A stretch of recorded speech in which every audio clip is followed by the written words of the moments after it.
Assalamualaikum warahmatullahi wabarakatuh. Waalaikumsalam warahmatullahi wabarakatuh. Jadi saya sekarang mau membawakan kultum tentang yang bertema orang-orang pilihan Allah. Jadi kita semua tahu kan orang Islam itu orang pilihan Allah kan. Betul. Nah, tapi kan tidak semua orang Islam ternyata pilihan Allah loh. Ada yang bisa disebut pilihan dari pilihan Allah. Nah, itu yang bagaimana? Ya yang berkaitan yang misalnya kita ini kan sudah diciptakan mata, hidung, mulut, organ-organ tubuh sesuai fungsinya kan, dan semuanya dan alhamdulillah kita ini bisa apa ya, bisa ditukar dengan baik, berfungsi dengan baik loh. Kita harus bersyukur dan tidak semua orang seperti itu. Nah, tapi yang berfungsi dengan baik ini tidak semuanya itu malah menggunakannya dengan baik. Misalnya mulut, apa punya mulut, ya kan? Satu. Mulutnya itu bisa buat berbicara kan? Iya. Iyalah. Bisa buat makan minum. Iya. Nah, tapi kalau papa buat makan minum yang halal, berbicara yang baik. Nah, itu termasuk orang-orang pilihan Allah kan.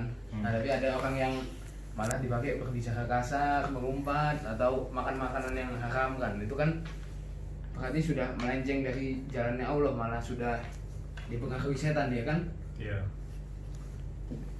Kita semua ini harus memanfaatkan sebaik-baiknya yang sudah dikaruniakan Allah ke kita, karena itu nikmat yang tiada terhingga ya. Kalau saya lihat seperti mata ini kan bisa melihat, mata ini untuk melihat, tapi kalau kita malah melihat video-video yang tidak senonoh atau malah menonton hal-hal yang tidak baik, itu kan malah percuma.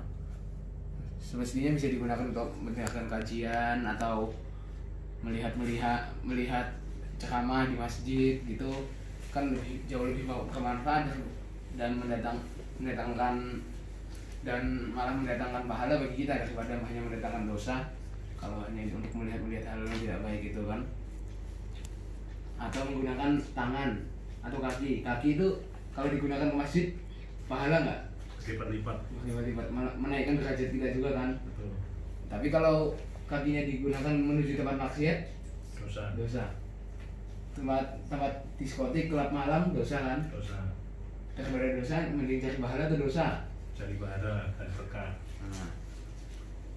Nah, kan kita kan nggak tahu, misalnya nanti saat melangkahkan kaki menuju, misalnya ya, menuju diskotik, tiba-tiba kita ini ajalnya kita ini menjumpai ajal, nyawa kita diambil oleh malaikat Israel. Nah, itu kan ya malah mati dalam keadaan kafir malah sebetulnya. Iya. Iya kan? Iya. Nah, seandainya kita di masjid melangkahkan kaki menuju masjid dan tiba di masjid lalu meninggal di sana, bisa jadi kita mati syahid kan? Insyaallah mati syahid. Juga ada orang-orang yang diberikan Mati syahid itu apa? Mati di jalan Allah. Mati di jalan Allah, Dek. Misalnya kita sedang berperang terus kita meninggal, itu mati syahid, surga balasannya. Atau misalnya bapak ini cerdas, pendidikan sarjana S1, terus diberikan kecerdasan kan, pintar, hafal matematik, IPA semuanya, tetapi malah ilmunya hanya digunakan untuk dirinya sendiri, serakah. Orang lain tanya tidak mau dijawab, atau sombong, malah nggak mungkin bapak sombong ya. Mestinya kan harus rendah hati dan mengamalkan ilmunya. Nah, itu kan baru yang bermanfaat, orang pilihan Allah kan. Iya. Sebaik-baiknya manusia adalah yang bermanfaat bagi orang lain. Iya. Kalau kita belajar ilmu tapi hanya untuk diri kita sendiri, ya sebetulnya kalau dipikir ya manfaatnya itu apa? Kan kita kan mempelajarinya dan membagikan kepada orang lain, nah itu yang bermanfaat besar. Iya. Atau diberi kelebihan harta, pangkat, jabatan tinggi, hartanya banyak,